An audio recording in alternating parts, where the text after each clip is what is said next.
Hey Lambs, we're just going to keep it real simple today. And I gotta be honest, when I sat down and I was thinking of ways to write this current episode, what to talk about, I found myself talking about the same things over and over again in regards to, Steven Avery and Brendan Dassey. So this week I'm just going to wrap up what happened real fast and then give you guys a heads up on what the next show is going to be that we're going to be watching. When it comes to Steven Avery and Brendan Dassey, the thing about their case is it was so clearly, they were set up.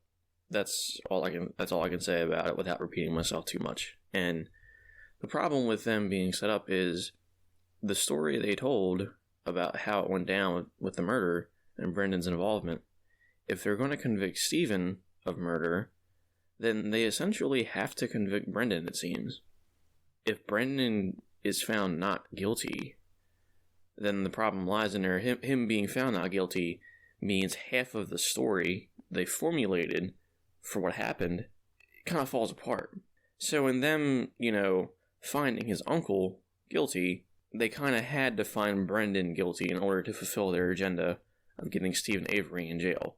So, and I can't remember the name of the viewer, but somebody on YouTube did point out, if Brendan isn't on the scene, if Brendan isn't in the story, the whole thing that falls apart is how stuff happened in the garage and then moved into the trailer, blah, blah, blah, everything in between.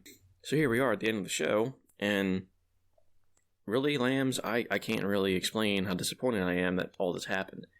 Poor Brendan got caught in the middle of all this, and now he's serving time, just like his uncle is. So I can't really formulate any thoughts beyond how disappointing it is to see that the justice system has failed two people. And it's crazy to me that this happened.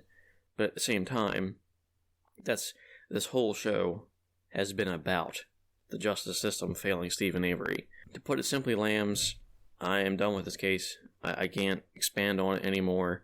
I can't really go into detail any more than I already have without, sounding boring.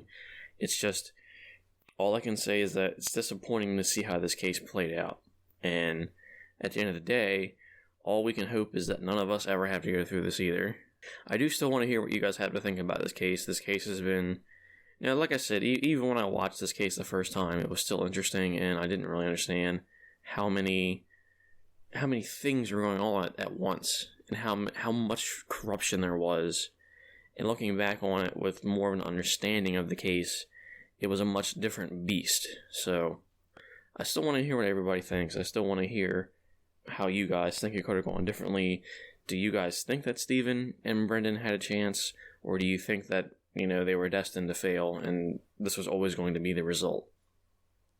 On the flip side, I also wanted to give everybody a heads up. The next show that we're going to be reviewing here on Basically Detectives is I Am a Killer on Netflix. So if you guys want to start watching that, please go ahead and do so. That way you can be caught up with us when we start. I wanted to have their first review out today. Me and Kai discussed, the intro of the episode being, hey, here's the summary of Steven Avery. Now here's the review for episode 1 of I'm a Killer. However, I wanted to give you guys about a week to catch up and get prepared for next week. That way, when we're reviewing the first episode, you can say that you've already watched it, and you can already have your own thoughts on it. So, but other than that, this is going to be it for today. Some things going on that we're preparing for you guys, so look for that stuff in the future. Go to patreon.com/loveandmurder. Join our tiers. You can start for as low as $1. You can also go to murderandlove.com, where we have our SOS system. You guys can leave us comments about episodes and give us ideas for cases, or just say hello. That's fine too. You can also go to our awesome merch store, murderandlove.com. So, I will see you guys next week, and I hope that you will enjoy the next show.